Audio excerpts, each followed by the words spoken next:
So I'm going to give you a quick overview of how to start a Vulcan project from scratch and set up persistence with SQLite in your browser, cross-tab sync, and then eventually even cross-device sync and multiplayer.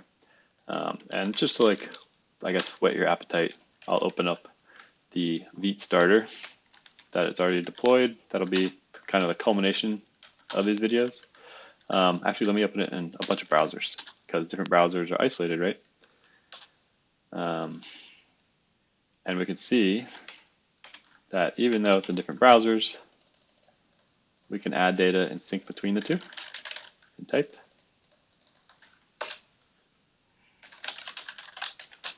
And have sync. And even if it's not different browsers, but say it's the same browser, but just different tabs, we can have sync here too between tabs. And it's obviously faster because cross-tab sync doesn't go through the network. It goes directly through the in-process message ports.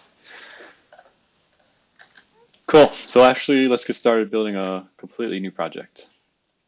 So rather than using the existing scaffolding, I'm just going to use Vite directly, so you can see how you would start completely from scratch. So we're going to use the Vite starter to create a project. Call it Vite project. Apparently I already created this, so let me remove the existing one and then create it. There we go. All right, React, TypeScript, go to Vite project, install our dependencies, and let's make sure all that worked. So yeah, we're here at the normal Vite starter. It's just a counter. It's not persisted, you refresh, it gets reset. So let's solve this persistence problem by adding a database to back our state for this application. The first thing we can do there is we can add the Vulcan dependencies. So essentially Vulcan comes with a set of React hooks to give you helpers to set up your database and reactive queries. And then there's also the SQLite WASM build that is provided. And I'm using the next distribution tags because these have some extra features I want to show off.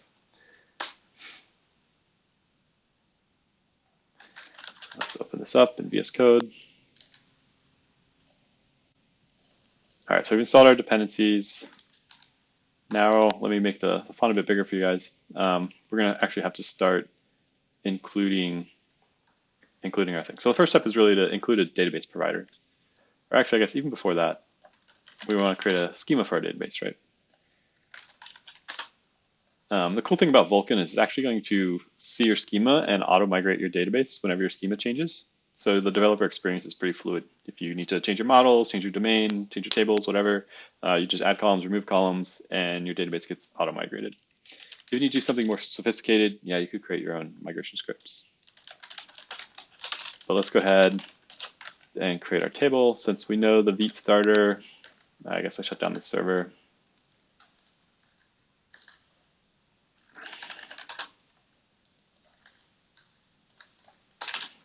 There we go. Right, the Vite starter, right? The app is just a counter. So we'll just model that for now. Create table does not exist. Test, sorry. And we'll make a primary key, the ID, and then count. That's an int or integer. And then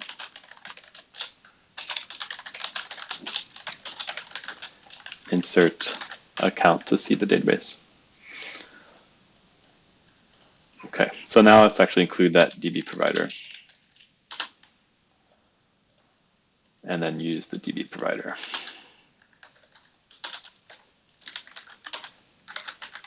So the DB provider takes two things. It takes a database name.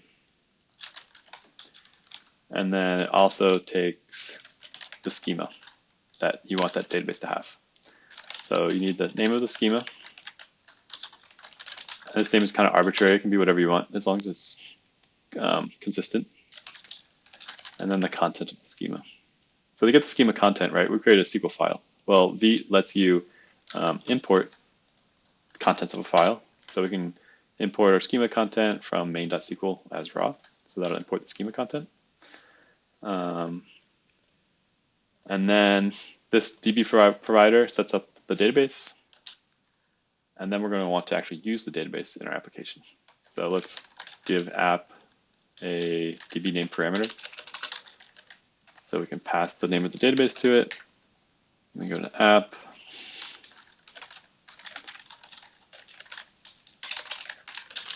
Take the DB name. We can import use DB.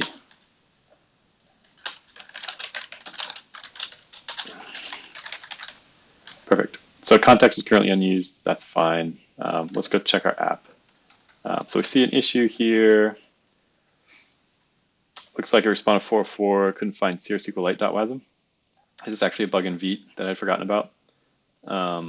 So in dev mode, for some reason, if a package includes a WASM file, it for some reason can't find it. But you can fix this, which, yeah, here's the fix. By excluding that specific package from the optimized dependencies routine. This doesn't affect production builds, just the dev build, as far as I know. Yeah, but this is the basic fix. So we can go back to our app. We can see it loads fine. We're not using our database yet, so the count isn't persisted. So let's go fix that. Let's use our database in the actual app. So what we can do here is we can create a reactive query. So let's fetch the count from the DB. Use query, and we're going to select count from test where ID equals 1. And then the bind parameters are no bind parameters. And there's some convenience things. So to first pick, like, oh, we just want the first row and the only value returned by that row. And if it doesn't return anything, well, oh, sorry. And then the data that's returned by the query. Yeah, we don't need the state anymore, so we can remove all this set state stuff. Get the count specifically. And I'll talk about this casting. So we have ways to infer the type of SQL queries, but that's a later concept I'll introduce later. We don't need to get too complicated right now. Okay, so use query sets up a reactive query to the database. Right here, we're setting up a reactive query that selects count from test where ID equals 1. So whenever the count changes, this reactive query will return new results and we'll re-render it. But we need to actually set the count, right? So let's do that. So on click, we will update count, or update test, sorry. Set count equal to count plus 1, where ID equals 1. And that's all there is to it. So let's go check if that all worked. So we can update our count. We can refresh the page. We see the count is actually persisted. So something that's even cooler is we can do this in multiple tabs. And since the queries are reactive and persisted, every single tab is synced with that data. So no more of this, like, how do I solve cross-tab sync?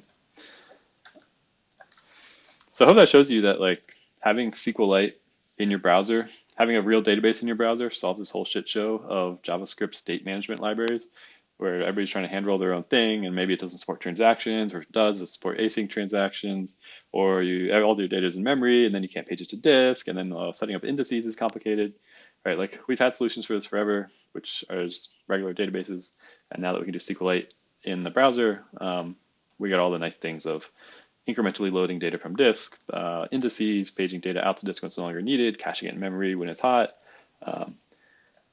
And yeah, so next we need to get, like, way more complicated, right? This is just a stupid counter example. I even hate the to-do MVC example, right? Because it's not real world. Like, a to-do app is so basic and trivial. So let's start getting way more complicated and then start adding cross-device sync and multiplayer backed by your database.